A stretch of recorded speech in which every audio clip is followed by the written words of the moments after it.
Ladies and gentlemen, welcome to another ranked ladder game. This time around, we will have Puppy Paw facing off against Magic, and we will have this out spawning in as the color pink. I am Magic, the Canadian. He's going to be using a Smurf over here, but let that not deceive you. This is the one and true Magic against Puppy Paw, playing as the English in green. Now, I lied in the intro because this is actually not a ranked ladder game. These were some custom games that Poppy and not Wham, but Poppy and Magic played against each other. And we'll be taking a look at some of them over the course of these days. So, English versus Abbasid. This is a matchup that you don't commonly see on Dry Arabia, especially because Abbasids in tournaments are reserved for more boomy maps, although it's not unprecedented to see them on Dry Arabia.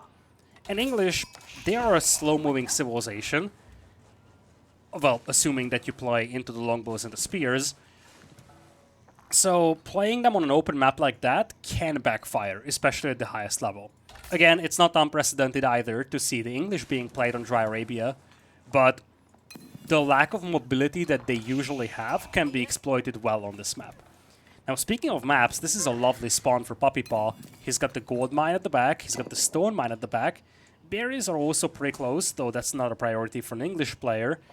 Forests are both on the front, though, which could be problematic for the English. Naturally, when you play very heavily into longbows, if you get access denied to wood, you will be in trouble. But walls can go up easily on both flanks.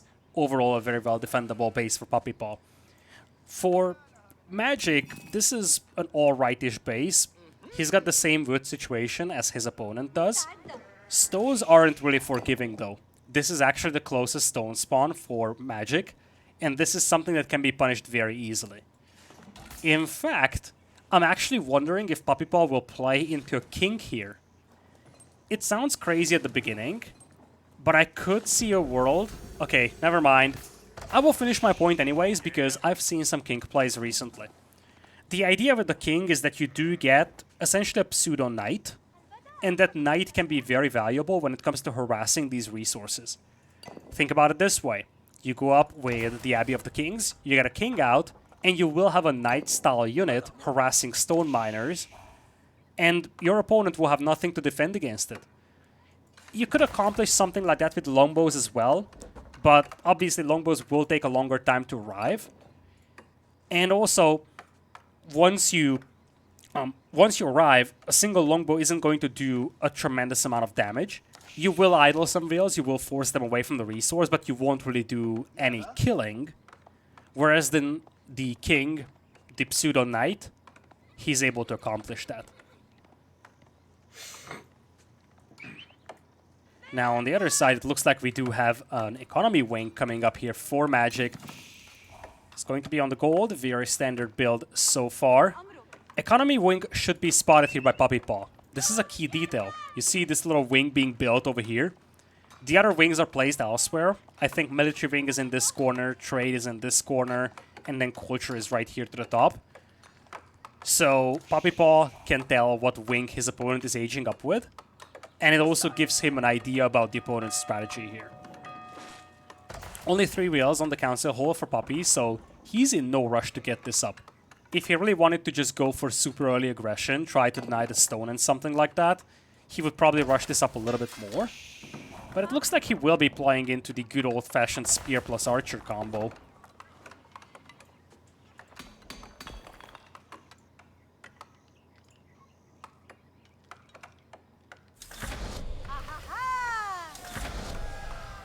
Feudal Age is in, and we will have the Fertile Crescent coming up immediately for Magic. And on the other side, longbows will be on their way. Now, you see, Puppy Paw is posturing over here. He wants to see 2 things. A, are you on stone? Because that's going to be the primary point of focus if Magic is on stone. Second, he also wants to check which wood line his opponent is on. This is why he's now swinging south. He wants to see which wood line he needs to harass. One of the best things that you can do with longbows is camp on the other side of the wood line and just shoot over the wood line when your scout provides line of sight. And I think that's exactly what we are going to see from him. He checked this wood line, didn't see anybody. We'll check on the gold mine, just to be sure. Sees that there are some gold miners, but more importantly, he sees that there's a stable in a range immediately. So he needs to be very careful about the resources, or not the resources, but the reinforcements trickling in.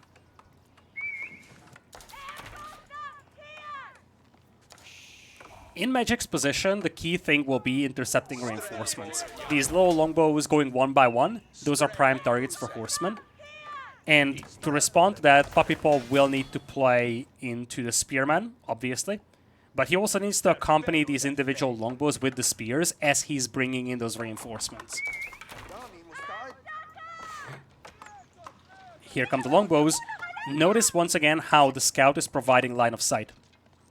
You don't want to get close to the TC with the longbows, so you actually push up the scout, and as long as the longbows have line of sight, they can shoot the enemies. In fact, it would be lovely to push the scout a little closer so he can see these villagers, because right now you see the longbows, they're focusing the lumber camp. Or he's going to swing the scout to the other side and then play from here. He needs to be careful about this because he saw the stable and there are archers and horsemen coming out as well. Keep in mind that the English longbow plus spearman aggression for an early 1TC eco is expensive. So here, the Abbasids, especially with the berry-based food economy, if they can take a good fight and stall this push out, they will be in a good position. This push with the English, when you commit so much, so many longbows, so many spears, it needs to work, it needs to do damage. At the very least, it needs to idle vills, but preferably kill quite a few. Horsemen will run past the longbows, and you see they are coming in to intercept reinforcements. Villagers will be shifted to the southern wood line for the time being by Magic. And there's a single longbowman sent out over here to protect the hunters. Not something that you see every day.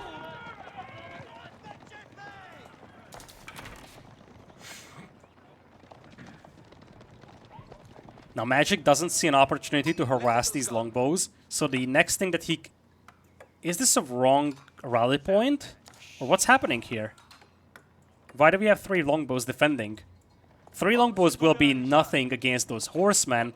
Okay, now you have some spears. With that, I understand. Anyway, key thing here for Magic is that if he cannot intercept reinforcements, he needs to use the cavalry to harass the enemy eco. Because both of these players are playing 1TC right now. That's an okay spot for the English player to be in. If the Abbasid player has the same amount of villagers as you do, that's great for an English player. Especially when the Abbasid player isn't even on berries.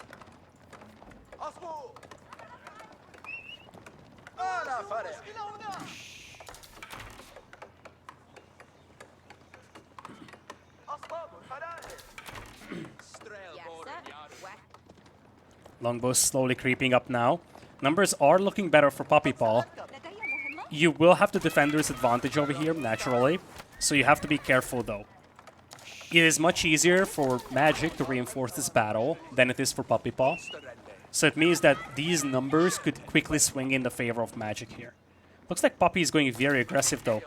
He sent forward the spears and the longbows that he made to defend the hunters, realizing that the enemy is also just defending with all the forces available. And now this is a bad spot for Magic. When all these guys arrive, this is a deadly army. Don't forget the longbows do outrange those archers, so microing them might be a little easier here. And they also do have bonus damage. Not bonus damage directly, but you see 5 base attack for the archers, it's 6 for the longbows. It's not a gigantic difference maker, but it's definitely a factor to consider. Now we're going to have blacksmith upgrades coming in as well for Puppy Paw. Magic is yet to drop a blacksmith.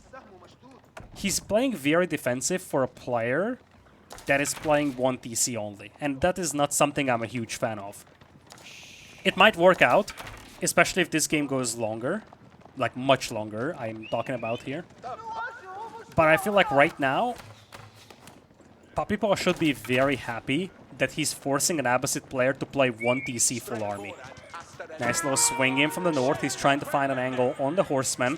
From the south come in the archers. They picked off the scouts, so now Puppy Paw doesn't have as much vision as he used to have. This is something that Magic could exploit. And now it looks like he's heading back to the base of Puppy Paw. Might try to get a pick on the villagers.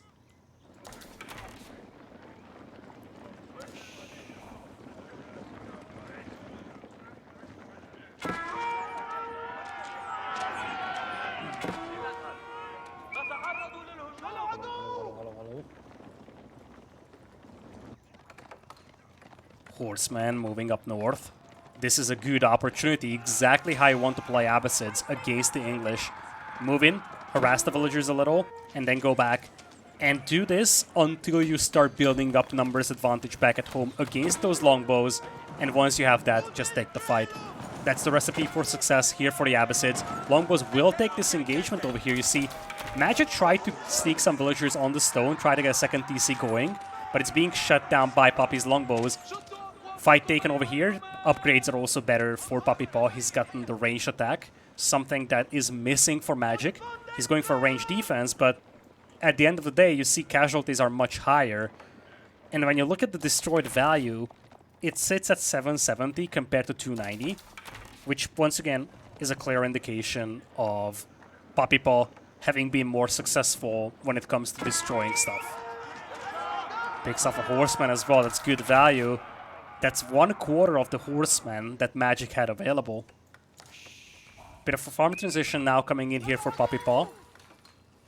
That's obviously going to slow him down for a moment, but once those farms kick in, English Eco is going to start pulling ahead. Especially because, look at this, Magic is not on berries, but looks like he managed to get enough stone to get the second TC going. Those archers bought enough space, and I think he needed to make a market, right?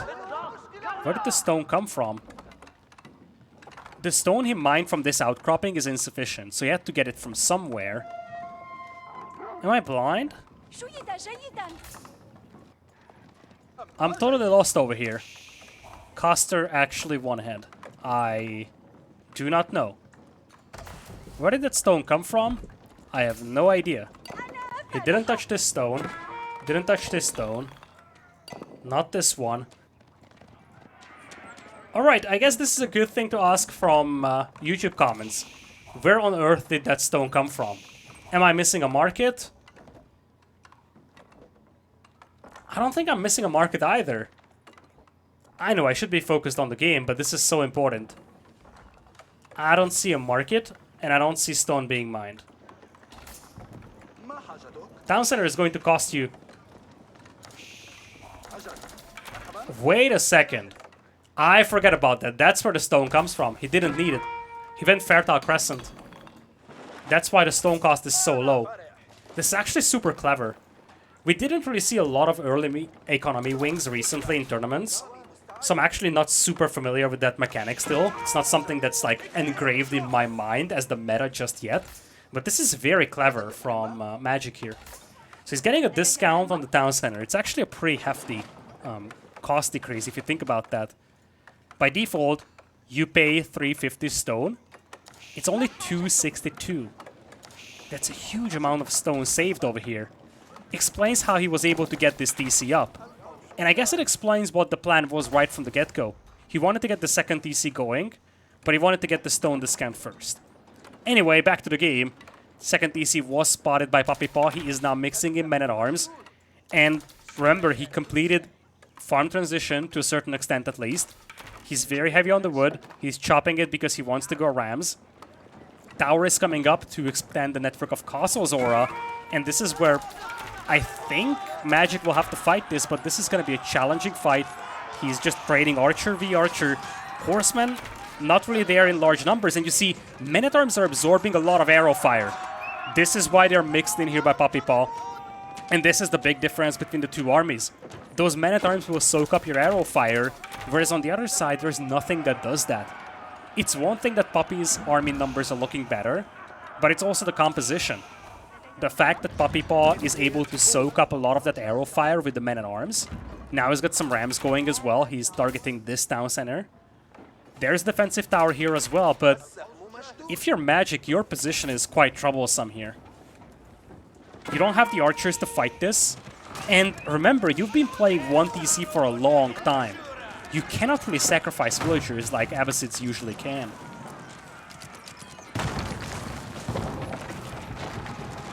Archers will try to focus down the men-at-arms. Villagers are sent to repair.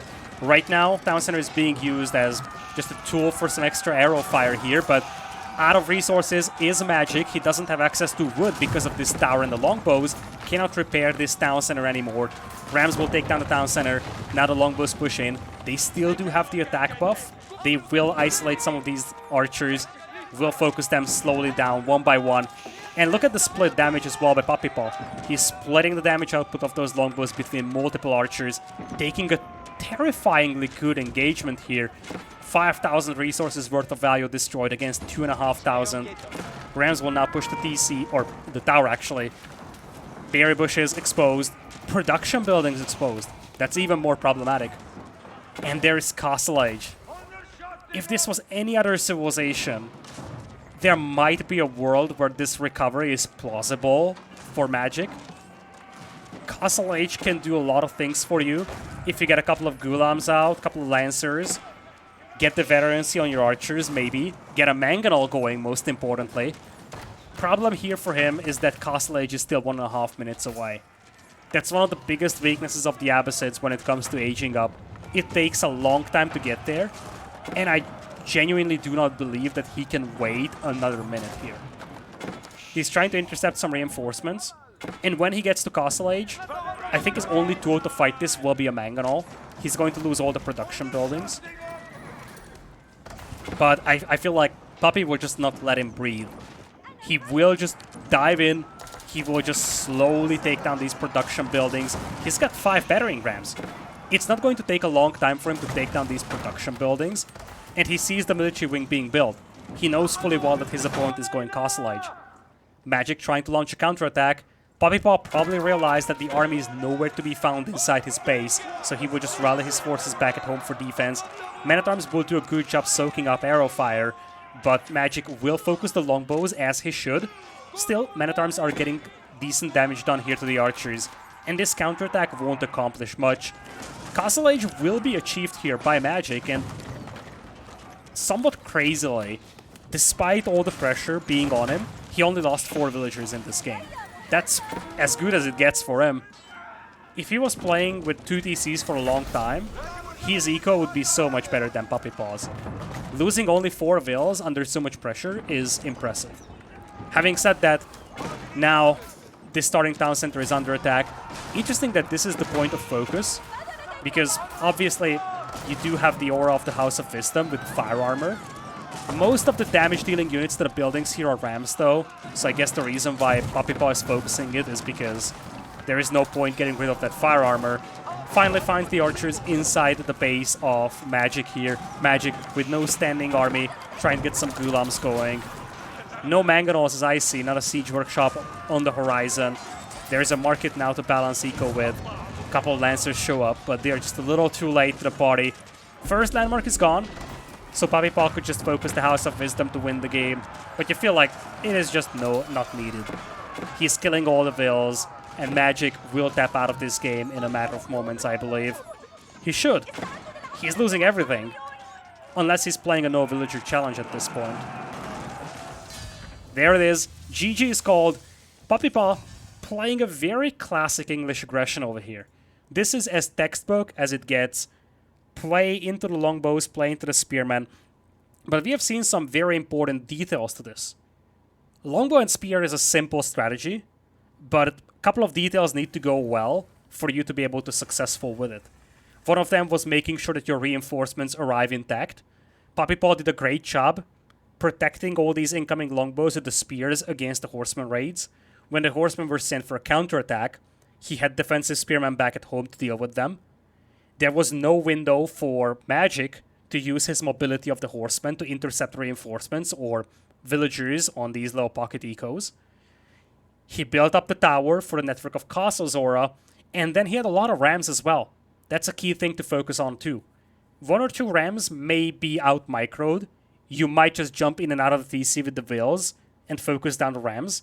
But when there are 5 rams, that's just not really possible. And with that, Puppy Paw takes this game. Hopefully you've enjoyed this video. Thank you so much for watching this. At the time you're watching this, this game probably happened like 3 weeks ago.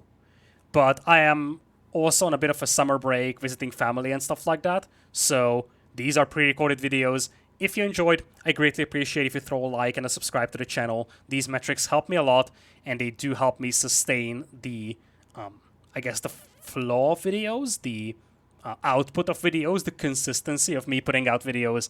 These metrics are immensely valuable. Thank you so much for watching, and I will see you next time.